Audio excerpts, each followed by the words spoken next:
Is that one vegan? That's literally all you hear from Heather in season 3 of Selling Sunset. There is a whole team Mary this season, which is Amanda, Chriselle, Mary on one side, and then the other side is Team Christine, or Team Bitch Goddesses, as I like to call them, which is Christine, Maya, Heather, and Davina. So quickly find out in episode 1 and 2 that all you need to sell a house is burgers and Botox. So get on that. And Christine's birthday party is a bit of a wet fart because we end up having one of the world's worst psychics. And yeah, I think the big news this season is Adnan's back. For a third outing, still terrifying. At one point, Davina comes in to his house that will probably never get sold, and we get to watch like what it's like to have small talk with a hitman. Mainly, he will talk about chess and all those implications that come with being a chess player. I'm pretty sure he has played chess before with dismembered body parts, but hey, there is nothing you can tell me that will convince me this guy is not ex-KGB. So take that how you will. And quite surprising as well, because I'm clearly obsessed with this scary man, is Adnan has a son. He has procreated. So if you get to meet that Count Dracula, do tell me what happens. It's not often you get to go on an interview with a vampire. So Chriselle is like super in love in episode 3, clearly just smitten with Justin Hartley from This Is Us. And when somebody is that happy in their relationship in reality TV land, it just means that something's about to take a giant dump on that relationship. And yes, several episodes later, Justin himself takes a giant dump on his life by filing for divorce from Little Miss Sunshine, Chriselle. And it's obviously devastating for everybody, especially Chriselle. And yeah. So it's interesting to see how the different cast members react to the news of Chriselle's divorce. You have Mary and Amanda, who immediately offer a lot of support, and just they're a good support network for Chriselle going through her difficult time. And then you have Christine and Davina, who for some reason decide that they're going to be Team Hartley, somebody that they say they've met once, and I'm pretty sure he's forgotten. But so for some reason, they decide that they're going to just forget that they have any kind of ties or loyalty to Chriselle, and they're just going to try and talk about what Justin must be going through, or like that there's apparently two sides to a story, which in girl code is no, there is no two sides, unless you know both of these parties equally well.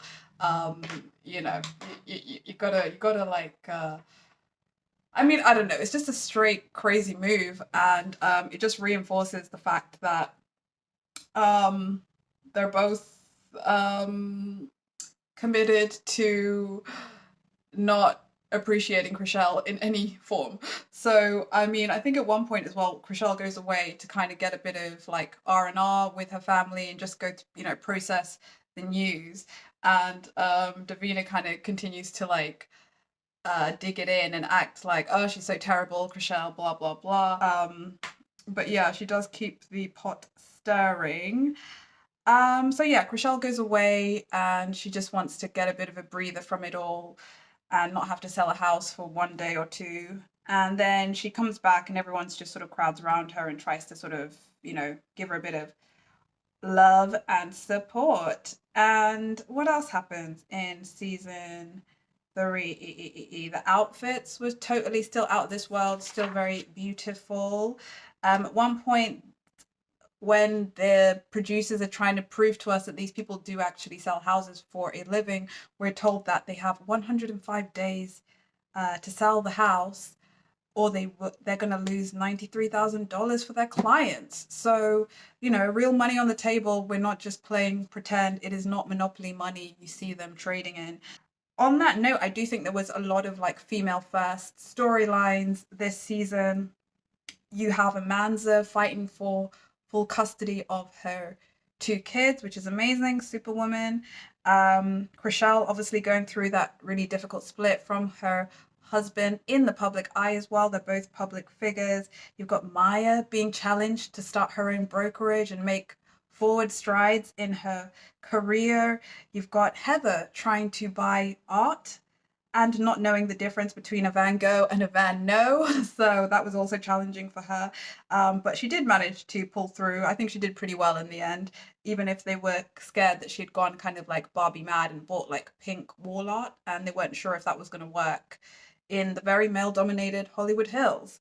So, Christina's very busy this season planning her wedding all throughout. She does mention at one point, I've been engaged a few times, you know, casually, as we all have. I mean, I'm on my 17th engagement, duh.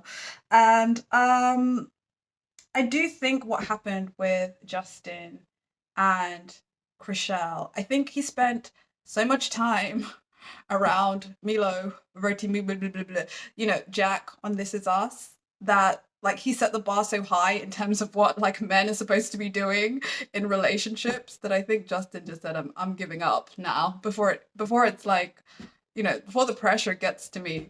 So I blame Jack from This Is Us for the end of this marriage, and I think Rochelle should do. The $75 million listing gets talked about quite a few times this season.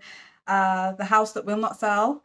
And Jason seems a little bit pent up about it. I do feel like he never really wanted Davina to take that listing. Yeah, like Jason and Mary were kind of all loved up this season. There was a lot of antagonism towards them because most of the office felt that Mary kind of gets all the best deals, and that like, you know, Jason tends to like push good tips and deals her way and just ignores everybody else. So that was a bone of contention, especially from Maya this season. Like, hey, we exist too. It didn't help that at one point, I think it was Jason said that according to him, 10% of the office does 90% of the deals. So I don't know.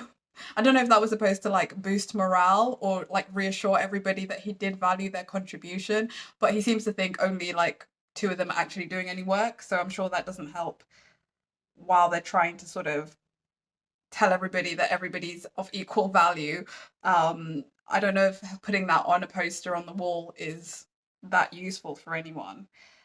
They also had Friendsgiving at one point, which was, again, very beautiful to look at. Pretty sure no home cooking was going into that situation, so don't feel too bad if that's not your situation. But it was, you know, amazing to look at, and I bet the food was tasty.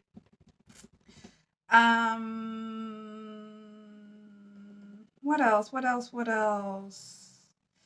Mary and Christine did try to hash out their differences. You know, last season, Christine called Mary a fucking idiot, which didn't help. She had a bit of a Tourette's moment, and they tried to sort of smooth that out. And apparently, they are sort of back to being friendly, but who knows in Christine universe. And then Amanza and Christine tried to hash out their differences, and they didn't really make up. I think they, you know, they're on the official splits, probably because Christine maybe resents Amanza a little bit or is a little bit jealous because her and Mary have been friends for a ton of time. And Amanza sold her first house, which was a great achievement. She finally got to ring that bell. When do you get to go to a wedding where you get to wear white? I discovered the answer this season, and it's literally only Christine's wedding, where everybody else was in white, but Christine went down the aisle in beautiful black, and her whole theme was like Gothic Barbie Winter Wonderland, and she really pulled that off. I think last season I did say I'm pretty sure it was going to resemble Tim Burton's Nightmare Before Christmas type of vibe, and I think that did come through. I think that's kind of what I was seeing amidst all the live swans and real snow coming down in La La Land. So it was, you know, well thought out, well put together, beautiful wedding, and quite touching. Even though Chriselle was in the back, sort of bawling her eyes out at the remembrance of her recently deflated marriage. And, you know, they all came through, the whole office came through and showed their love and support to dear Christine. So as always in the at the end of the season there was like a blowout fight that normally happens and Davina wanted to bring those horns back. Good old Voldemort's assistant was right in there. Again on Team Hartley. Like I say, I'm pretty sure he's forgotten ever meeting this woman, but she really wanted to fight his corner. I'm hoping she gets something in divorce because it seems like she's owed a little something for all the championing she did for Team Hartley, which is totally cool. Except she does not know this man. Why? What are you doing? You don't even know. I don't even think you know his middle name. Do you? Do you know his middle name? No. So yeah. So everybody was kind of quite shocked by that as well because they're all clearly, you know, even the most hater of them against Chriselle is still Team Chriselle. So they were all, you know, even Jason and Brett were like, Davina, why? Why, Davina? Why are you going Team Hartley when you should clearly be Team Chriselle? And as always, at the end of a Selling Sunset season, Chriselle's walking out of an event, like WTF? Why has this happened to me again? You know, totally uncalled for actions by Davina, but I feel as if she just went home early because she knew she had some primo alcohol waiting and she now lives in the Hollywood Hills. So why the F does she care what these bitches are doing? She's got a decent place to go to and chill out and enjoy her vino and, you know, celebrate her wins this year despite the setbacks. So yeah, that's pretty much what's been going on this season. Yeah, still not sure why Jason feels that only 10% of the agents do 90% of the business. Not the best way to create the ideal office ambiance. I feel like people will continue to complain about the Mary Jason love fest that nobody else is allowed to get in on. But that is pretty much what I remember from the season. Oh, Tarek and Heather still going strong, still steady. So one relationship's going down, but theirs is on the up. And uh,